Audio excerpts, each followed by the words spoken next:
Hey, everybody. Welcome to the Soul Goals Podcast. I'm Dawn, and right next to me is the beautiful Dixie. I called you beautiful today. I'm coming up with You new adjectives. did.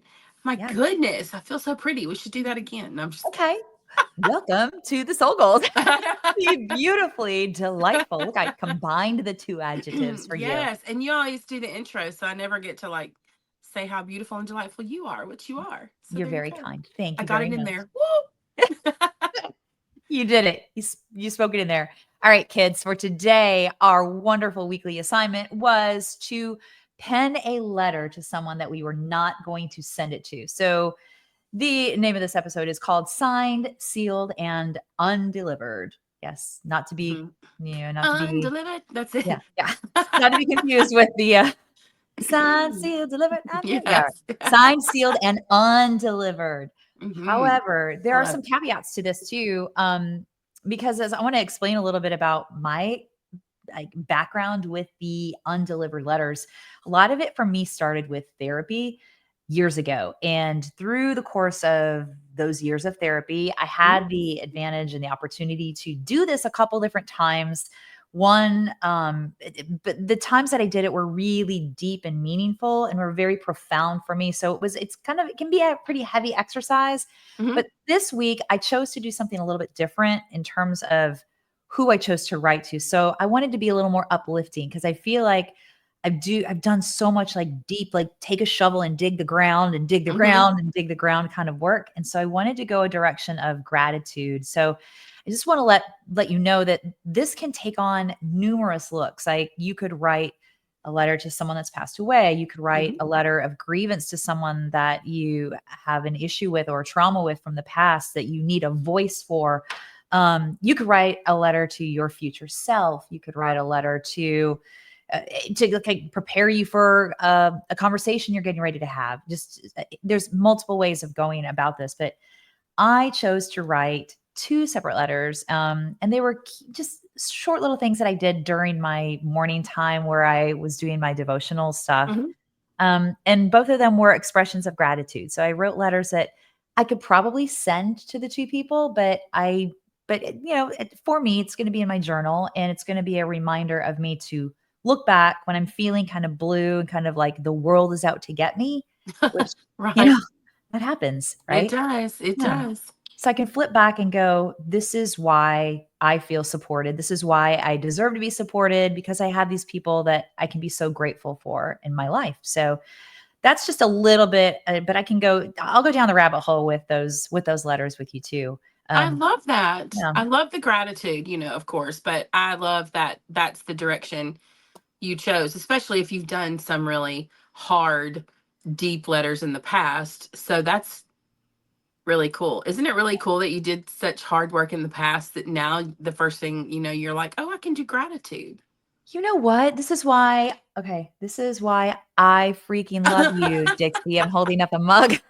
This is why I love you, like, because that's a really great thank you for that perspective. I think so many of us keep ourselves so entrenched with the garbage and the Mhm. either that or even you could fall temptation wise into this whole ditch of we're doing this work to make ourselves better and it's got to be hard work and it's got to be painful work and it's got to be really deep work to make ourselves the next level of who we really want to be and to evolve and to grow, but not really, Yeah. and when you do those deep pieces of work it doesn't have to be all the time and you can look back and go, wow, I've grown and I see the advantage of doing that, but I don't have to do that all the time. And I can be grateful for those things. So thank you for framing that in that way because I never Absolutely. really thought about that, my gratitude friend. Growth. Sorry, excuse me for the cough.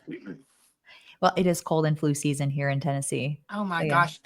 Emphasis on the cold, freezing in Right. flu season. Oh, Right. Right. For sure. Well, tell me so a little bit about your experience with this. I'm interested to hear how it went for you because I'm not sure if it's something you've done before. it actually is not anything I've ever done before. And so I went back and forth. Um, I thought about writing a letter to my grandmother because she died way too early. And she never met like my husband or never saw any of us grow up. And so I just thought it might be cool to reflect on that. But um, And then I thought about, you talked about grievances. I did have, um, there was a relationship that ended a friendship that ended pretty abruptly in my life. And I thought maybe I could flesh that out, but I've already done that. So I didn't want to kind of bring that back to the surface.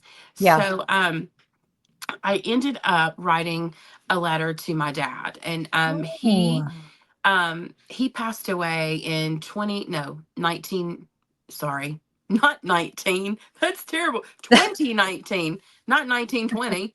um that's a I'm long not time that ago. old. You look amazing for that Right. age, though, just telling you. Right. So he passed away in October of 2019, Mhm. and my mom came to live with us in January of 2020. And so I don't think I've ever thought about the certain things that I believe that he saw that we became aware of after the Okay. fact. And so it was just kind of a letter, just wishing that we would have known more and could have been there more for him. And then I talked about all his grandbabies, and so Oh. yeah, so that's what mine was. And Well, so good. Was it hard for you to do that, or did you feel like it was yeah, well, I go back to the whole you're very a very gracious kind of person and very the gratitude is a big practice. We've talked about this numerous times. For you, it's something mhm, that you really hold tight to and that you really mhm. cherish. So, would you say it was more of a gratitude kind of letter that you wrote? Um, yeah, I guess. I don't know if it would be gratitude, more like, um, I guess so, like just how proud he would be of, you know, I feel like every time we record this, my dog goes crazy. Can you hear him? I can't. Okay. Oh, But that's maybe awesome. maybe he wants to be included. I know, it's every single time. I'm like, I always feel like, and there, Murph is talking, but goodness, but I guess because he died so abruptly, like it was Mm, sudden. yeah. There were things that, like little things that I wish, and I probably did say them, but just little things that I wish I probably would have said more in real time, you know. Yeah. But but specifically, like he would have been so excited about Anna being a college athlete. He was such a sports guru. Like growing up, you know, when how sports cross over, like you got football and then basketball's coming on, and basketball's going off and baseball's coming on, and he would have like a TV, a radio, nothing, Oh, another something. Like he was in tune to all the sports. He yeah. loved them all. And I just raised us to love them too. Like we're all, I mean, even my brother and I were huge like football fans, and Mhm. my brother baseball, and just I can even sit and watch golf on television and enjoy it. Like I Oh, watch it, and wow. because it was always on. Like I Yeah. love to watch tennis on television, and people are like, ugh, but he Yeah. just he had such an admiration for anybody just like operating just at the top of their game. He loved to Yes. watch it, and he just kind of that's how I was raised up. So I just know that with Anna, I mean, in 4 years of college, she had three national championships, and he would have just lost his mind with Oh, he pride, you yeah, know. So I just absolutely. and just to watch Mark Joseph kind of living out his dreams, like working for um our state legislature, and doing masters and bachelors at the same time, and just all those things, like he would have taken such pride in that. Yeah. And so I just kind of found myself writing about how, man, I wish he could have seen her play and Yeah. stuff like that. But Yeah. yeah, and then I guess kind of the the darker, not darker, but the more sad side of it was that, cognitively, I think when my mom came to live with us, I she just really declined a lot, and Mhm. I think he probably knew a lot that he just didn't say, because he was always protecting and loving all of us. And so one of it was just, that one of the things I said is that I wish we would have known more, like so we could have just been a better support, to Oh, both of them. wow. Yeah. And but you don't know, you can't know what you don't know. So, Absolutely. Yeah. and and I just like I just said things like, she's safe and she's well cared for, and just Yeah. like you would have wanted. But yeah, so it's to my Yeah. dad. Well, that's awesome. And I think too, it goes to show that the power for us, the people that are left behind from people that are passed over and passed on away from our normalcy in our normal world. Mm-hmm. Like a lot of times you said it was pretty abrupt, his passing was. Mm-hmm. It Yeah. You don't have that opportunity to really dive in and say all those things. So this is a really good point of closure for a lot of people. Yeah. And I mean, it could be one of two ways. Like your relationship is really great and you still have things that you need to say, or Mm-hmm. your relationship was not great and you really have things to say. But it's in a way now with it being, this is what a therapist like it had explained it to me, because when it was first brought up to me to do this practice, I was like, you want me to air my grievances about X, Y, and Z? Right. Because I will pick up the kitchen chair and throw it across the room and I'll be like, "Brr, I'm just going to be so Mm-hmm. angry with this past trauma that happened. And you want me to find this really deep space of telling what it is that I need to get out." But it's feeling safe because that person's, you can't be re-traumatized. You can't be re-injured because Yeah. the experience has already happened. And I think sometimes when we have those specific instances, now this is not referring to your dad, but just kind of going off on a side street here. Sure. But when we have those instances that affect us so deeply that we hold the issues in our tissues, Mm-hmm. Yeah. right? The whole deal, that we don't have words to verbalize when it's occurring, depending upon the age we are, depending upon the circumstances that we're in, depending upon the experience and the trauma itself. Mm-hmm. So you really finding a safe space to be able to unload those words and unload those feelings is Mm-hmm. really paramount. So that was what she explained to me. She's like, this is something that can't happen again Yeah. feasibly. And Right. you writing about it is really serving you. It's that whole forgiving the other person, but not forgiving the experience. Mm-hmm. You know, I forgive you, but it doesn't excuse the behavior kind Right. of thing. Right. But Yeah. let me tell you how what it did to me and how I feel about it. And it's closure for the person that was injured, if you will, Mm-hmm. instead of, giving the other person that you're off the hook kind of thing. Oh yeah. And I Mm, mean, I'm convinced that's what forgiveness is. Forgiveness is not about the one being forgiven. It is all about the forgiver. totally. Because I had a friend one time say that unforgiveness is like um you're drinking poison but you're expecting somebody else to die. Yeah. And it's so true because it just eats away and eats away and eats away. So if you find a Mhm. way to get it out and to actually forgive and move on, it's you're the one benefiting the most, whether they care or not is irrelevant.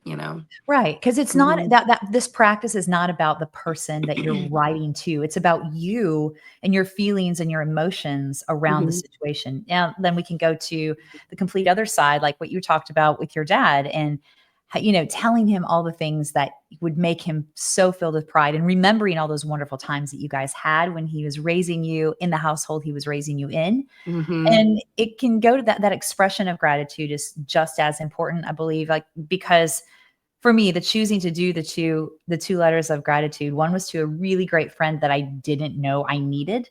Oh, that's awesome. Yeah, and another one is kind of outside of myself. It's a piece of gratitude for a person in one of my daughter's lives that she didn't know she needed. Oh, that's And so cool. I love yeah.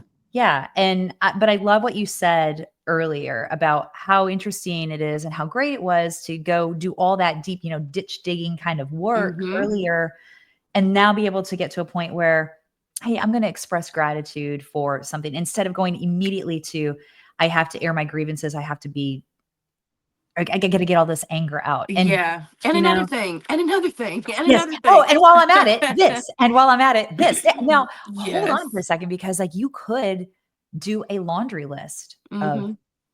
okay, and this, okay, and this, and okay, and this. But I think that the biggest idea here is about getting that trauma out of you, getting those feelings out of you, getting anything that, I'm not going to call it good or bad. I'm just going to call it it. I'm calling it it. Right. Get get the Right. it, Yeah. letting it have a voice, because Hmm. that's so powerful, whether it's from a place of gratitude, whether it's from a place of healing and getting all of that information, giving it some place to process and to grow or to release instead of growing inside of you every day. Oh yeah, for sure. Because Mhm. everything's bigger when you're holding it in or have trying to push it down or and Yeah. not deal. It just gets so big, and then when you get it out there, you're like, oh, that just wasn't so bad. Yeah, it changes your perspective. I think it Yeah. changes your perspective. Now, that's not to say that it's not hard work in the process, but there's if you can, I always go to this point, like if you can create even just an inch of space in your life and in your perspective and in your mind, that's an inch of space to be able to open up to new opportunities, to new light, to new growth, and to new Mm-hmm. thought patterns that serve you in the best possible way. Mm-hmm. I think a lot of times we go through life and we feel like we are beholden to living this life in the way we have to be. And this is the way it's got to be. And this is the way it is. We get so tunnel visioned on things Mm-hmm. that when we do have something not so good that happens in our life, whether that's we stub our toe on the corner of the cabinet or whether we're in a car accident or whatever it is, Mm-hmm. we find a way to we can't open up our blinders because we're still really stuck in that tunnel of why is this happening, why is this going on, what's going on, why is this happening to me, all of those things. And one of the biggest things for me when I first did my letter writing, but actually the second one, I was at a retreat called Onsite, Mm-hmm. Onsite, right? It's in Cumberland Furnace, Tennessee. I think there's also a location maybe in the West now too. Miles Adcox. If you're listening to this, you have to look this up, especially if you're looking for a place that's a safe space to do some really good work, some really good growth work. It's thebomb.com. There, I can't believe I just said that. Well, we'll go It's the 1985. bomb.com. Yeah, And then I use 1985 called. They want their bomb.com back right now. there you go. Or say cool beans. Cool beans. Oh, wait, right. Um, I can say yes, that you too. said Miles who? Adcox, Adcox. Adcox. Yeah. But Nice. the facility is called Onsite, and it was really enlightening. I was there for a full week, and when you go there, you don't take your phone. You Yeah, don't you're have a done. You're computer. completely unplugged. Yes, completely unplugged. So Nice. that right there was like, oh, okay, that was amazing. But then it also forces you to do a lot of deep, they call it like shadow work, the stuff Mm-hmm. that we keep in, like you were talking about this, the stuff we keep pressed down, the stuff we keep kind of in the background, like the programs on our computer that are running, but we aren't really aware of, but they're still Mm-hmm. there and happening. Yeah. And it was there that one of these letters I wrote, I was like, wow, a therapist had pointed out that I keep running the same pattern of self-belief about myself. And for some reason, it's this tunnel vision. And what is holding me in the way from opening up my blinders to see Mm-hmm. that there's some other really great things about my life that I'm kind of missing the mark on experiencing or really diving in and being living, being Mm-hmm. appreciative of. Um, boy, I like shed so many tears, and I was like, wow, on the understanding that how much we hold ourselves back in an Mm-hmm. effort to, we feel like we don't deserve to move forward. I Yeah. think that's the biggest Yeah. thing. Yeah. It's Yeah. like we talked about last week, that fear of, for whatever reason, it's that being afraid to like succeed. What if I do get everything I ever wanted? What Yeah. then? I Yeah. mean, I don't What do think I do then? we're always Yeah. evolving, always learning. So I think when you reach goals, there's another one that just you get in front of you. But yeah, if you, but that's interesting. A whole week without any contact to the outside world. I bet Yeah. you do go deep fast because you don't have any Absolutely. distractions. Yeah. And the cool thing about it is you have a community around you. So there's other Hmm. people there doing their work individually, but yet also as a really powerful group. There's so much power in that kind of group work when you're Hmm. all coming together and you're not having the same experiences because you haven't, but you're having the same bubble kind of experience in your own way. Yeah. And Yeah. that was I the love that. writing, yeah, the writing and the journaling and all the things when we were in that space was very, very, very profound. And I think too, like you think about what you do in your morning routine. Like you get up and you write down 3 things you're grateful for, and Hmm. you do a reading or you do like whatever your morning allows for you to do. I know what you've spoken about on the podcast so far. And like you carve out space for that. And I think a lot of us don't carve out that space regularly or even periodically, because Mhm. I remember thinking, going into this on-site thinking, this is going to be great. And then I was like, oh my God, I'm scared shitless now. I'm here. I'm like, what am I going to do now? Oh my God, Right. it's not so What am I great. gonna do? Right. Yeah, what am I going to do? And everything comes out. But I realized the importance of carving out that time, no matter how big or small it is, just to show yourself that you're deserving of it. Mhm. And that time like is important, and it's imperative for you to, I mean, just to just Mhm. be. Yeah. That's really cool. Yeah. Yeah. So And there's that's a just taking time. I mean, you know, somebody might be listening and go, well, yeah, that's a whole week. That's great. But who can do that, Mhm, or whatever? mhm. You can if you need it. But I'm saying that's what my morning routine is, just taking a little bit of time. And it's not a lot of time either. Some mornings it's 5 minutes, some Yeah. mornings it's 30 minutes. If I have a day off, it might roll into an hour. Yeah. But it's being intentional about just kind of um starting the day with my intention for the day, not letting the day put its intention on me, like Right. because we all have a laundry list of things that we have to do the minute we're up, you know. Right. And then I'm learning about an evening routine, like I'm trying to establish one of those. I'm no good right now, but I'm getting there. I'm working on it. I'm with you. That's a hard thing. Maybe that's a week we do yet before the end of this year. Yeah. Like Because establishing that evening.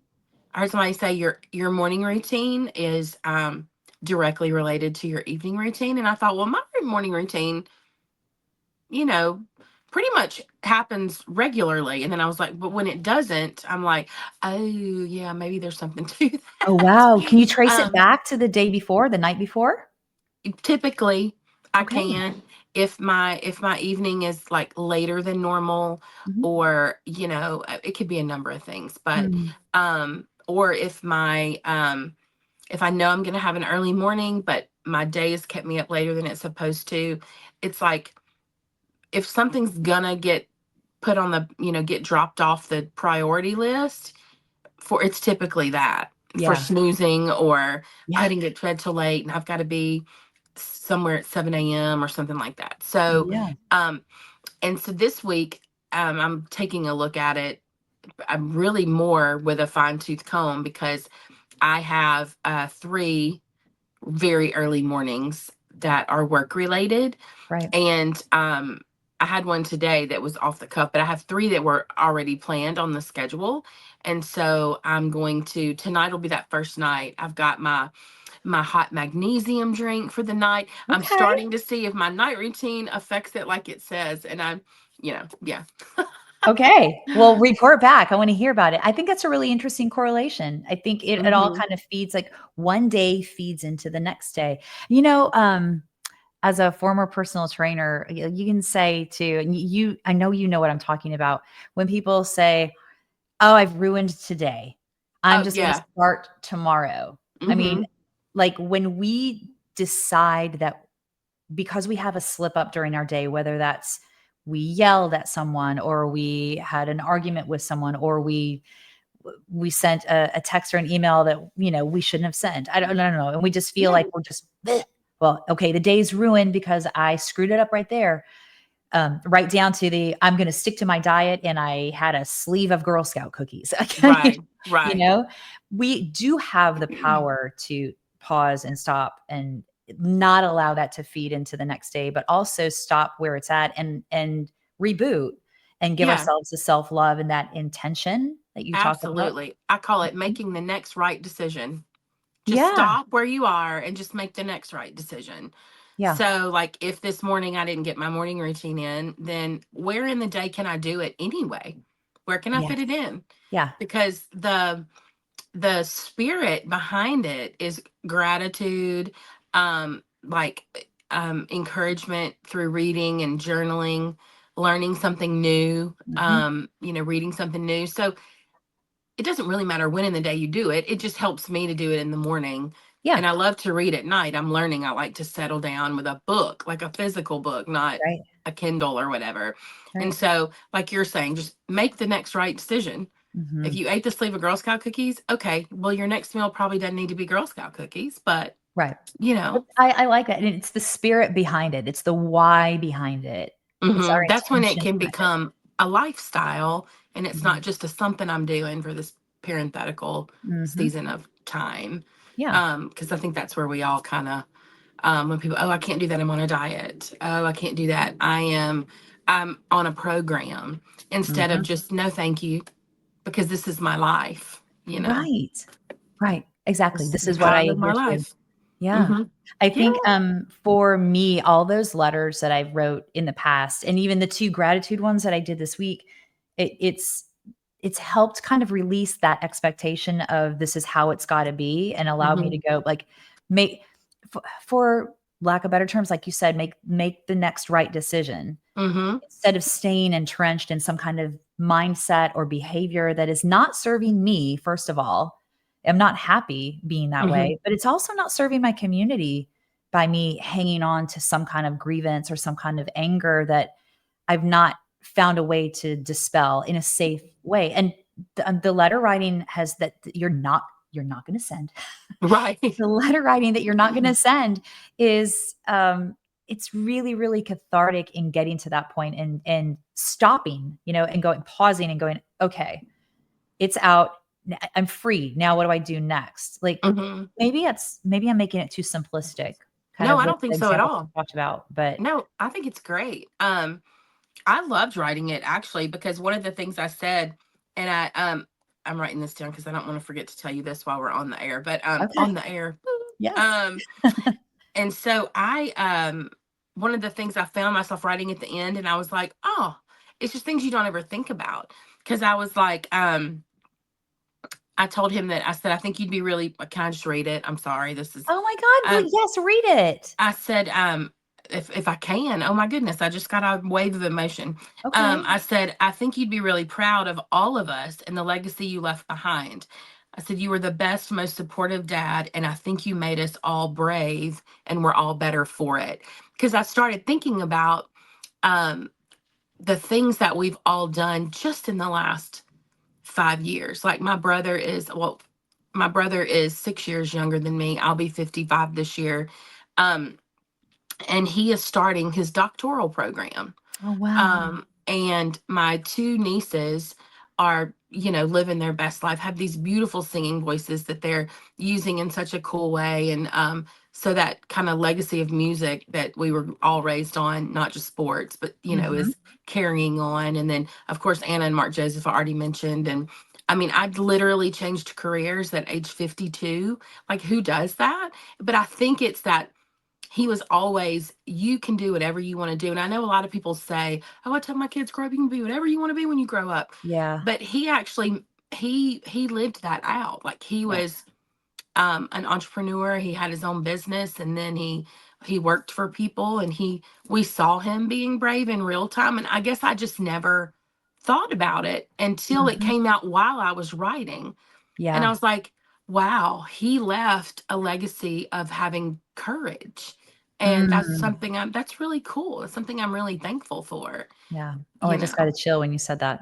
Isn't that Yeah. fun? I just Yeah. love finding out new things about what's in there, our brain and our heart and our soul and our all the things. It's so fascinating. Yeah. Yeah, it's all wound up into one big ball, and when you start unwinding or, peeling the layers of the onion, you Mhm. like, the exciting thing is there's always gonna be another layer to peel. That's I right. mean, You're I say exactly that right. tongue in cheek because you could say that.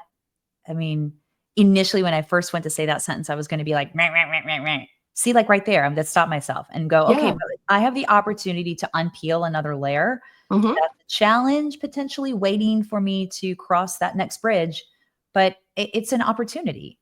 It's another Right. opportunity to be brave, like you were talking Or about your dad. yes, or instead of having to unpeel a layer of something that's not quite right or something that we need to fix, you discovered something that just came naturally. Yours was kind of celebratory, and um So that, I think that's really cool that you unpeeled a layer of, oh my gosh, look, Yeah. I'm I'm I'm I'm just feeling the need to be grateful. That's Right. so cool to me. Well, and I will tell you that what, maybe 10, 15 years ago, that wouldn't have been the case. Right, 10, right. 15 years ago, like, as you age, obviously you see more life and you see more experiences and you have more experiences under your belt to kind of refer back to. But, like, think about where you were 10 years ago. You were still in the middle of kiddom, like, lots of stuff going on. Mhm. They were older kids, but there's lots going on, and we then push ourselves to the side. We Mhm. don't do that work that we're supposed to be doing to really give ourselves that opportunity to be the best moms, the best wives, the best friends, the best workers, the best, all of that. We don't Yeah. give ourselves that opportunity because we're so inundated with life that happens, Mhm. and it And happens. getting everybody where they need to go and all the things. And you mentioned 10 years, which is, you said look back 10 years. The other letter that I didn't write, not didn't have anything to do with our week, but it does tie in. My coach had me write a letter to Okay. myself 10 years from now. Like, Mm, how old am I? What does my life look like? What am I doing? Who's there? Who's not there? What are my priorities? And that was so cathartic as well. Like, right. where do you want to be? And then and then she was specific on a couple of things. She was like, when it comes to other people in your life, like, what are your kids doing? What are they? And she was like, be careful with that one, just in case they ever find it, and then they'll be like, oh, I'm a disappointment. And, like, be Whoa, don't yeah. be super specific, but just kind of just an overall whatever. Yeah, And she said, you can be as specific with your own self as you want to be. So, for sure. um, but like when I did that letter, it was just a few weeks ago. So 54, so I'll be 64 in 10 years. And I was like, Okay. what do I want 64 to look like? And you kind of talk to your 64-year-old self, Yeah. and then and then just work yourself backwards to get to that 64-year-old self. And it was so what's the word? I can't even find the word, but it was so hard for me to do, but then when I Mhm. sat down and did it, I was like, "Oh, okay." It was very Mm. therapeutic. That's the word I'm looking for. Yeah, Looking forward was just as therapeutic for me as this exercise this week of looking back, where I've come wow. from and now where I'm headed. So I don't know. It was just cool all around I got experience. another chill when you said that. Oh. That's great. Like, that's awesome because I think it stands to reason to say that it's not always about digging up the dirt, unearthing everything to get to the bottom of why or Yeah. what or yeah, naturally, my experience has been that the things that you're ready to release are the bubbles that are gonna pop up first. Mhm. Like, those are the things that are gonna be like, "Hey, urgent, urgent, urgent," like flashing not flashing yellow lights at this point, flashing red lights, like, "Hey, Yeah. Yeah. I needed this subject needs attention." That's been my experience. And as I think as we age and we get to we're in our 50s now with lots of life under our belt, we do have that opportunity to look at things a little bit differently than maybe Mhm. our 30-year-old selves would. So it's easy for us to go back and look at all of the deep dark stuff, Mhm. but I love the looking forward to the 10 years in front because it just shows a whole what an array of a vast array of multiple different perspectives to look at. And Mhm. the opportunity, and again, I go back to it again, the opportunity to be really, really intentional with who you are, where you've been, and where you want to go. Oh, yeah, because there is a time in our life where everything is focused forward. Like, you're graduating from high school. What are you going to do? You graduate from college. Where are you going to work? Who you're going to marry? Where are you going Yeah. to live? What house you going to have? How many kids do you want? All these things. And then I don't know what happens in our culture that we decide we just kind of plateau in life and we don't look forward and make plans.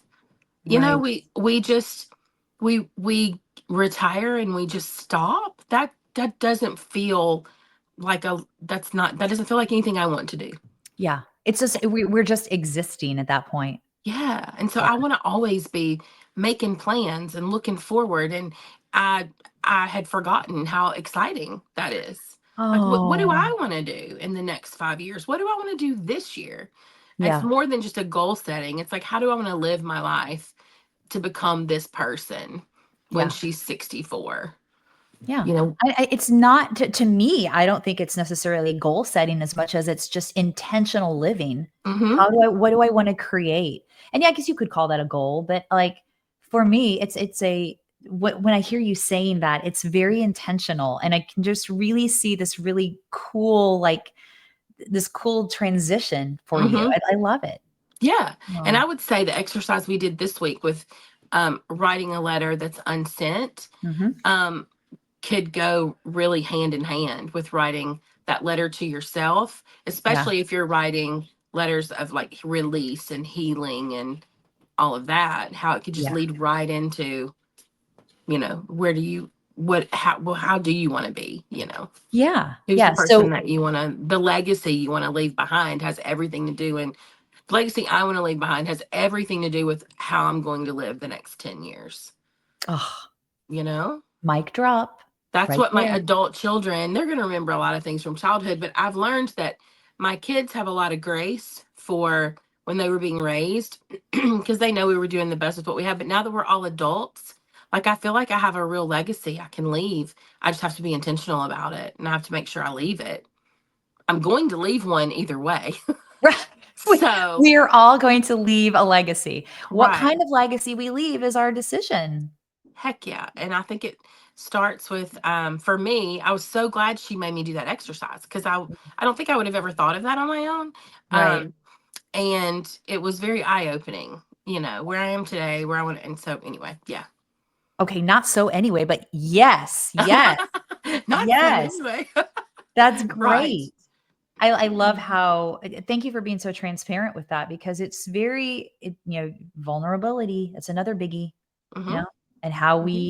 we interrelate that within all of these experiences and these examples and these opportunities that we're doing each week. Mhm. And how deep do you want to go? You know? Yeah. How deep do you want to go? How deep do you need to go? What's bubbling up for you to let go of? What do you Mhm. need to say that you didn't feel like you had a voice to say? What do you need to look forward to? What do you need to open up to? Mhm. What are you in a tunnel vision space? Will this really help you to just give you an extra inch of light in your day? Because even an extra inch of light or an extra inch of space is more than what you may have now. Mhm. Oh, for Create sure. space. Create I'm space. pretty convinced that vulnerability is the secret sauce. It's the portal to an enriched life. Yeah. And if people could just settle in and be okay with just being who they are, and if it's whatever that looks like, because nobody ever had this amazing experience with their guard up. Mm, right, I never have. My right. amazing experiences come when I just take a chance and be like, okay, this is me, take it or leave it. That's Yeah, when the most meaningful stuff happens. you are so correct, my friend. Yeah. I believe And it. yeah, let it down, let it go. Hey, you know Mhm. what? And on that, I'm going to close up this episode because that's beautiful, that's poignant, and that's vulnerability right there, right at the heart. Yeah. Secret sauce. Secret sauce it is. Kids, write those signed, sealed, and undelivered letters. Get the words out, the things that are important to you, the voice that you feel like you did not have, or the appreciation that you want to express. It Mhm. doesn't have to be sent, but it doesn't have to reside in you. The good and the bad. You can let the good out, let it be. You can let the bad out so you are not just feeling powerless to change. And this is a really safe and effective way for you to be able to do either side of that coin, if you will. Mhm. I believe Yeah. it. Yeah. Well, kids, have a wonderful rest of your day. Dixie, have a great day. You have a good day too and Yeah. enjoy the snow that we're going to get I tonight. know, right? Did you buy a Yes. sled? Because I went to the Mm. grocery store this morning and people were buying sleds, That's hysterical. right? No, I need all of my limbs intact for the next for the unforeseeable future. Yes, I Or agree. foreseeable future, whatever you call For the it. foreseeable future, before your High Rocks race, you definitely need all Right, I your need all limbs. my limbs intact. That's right. Well, keep those limbs attached and intact, There and you we go. will see you next week, guys. Bye, guys.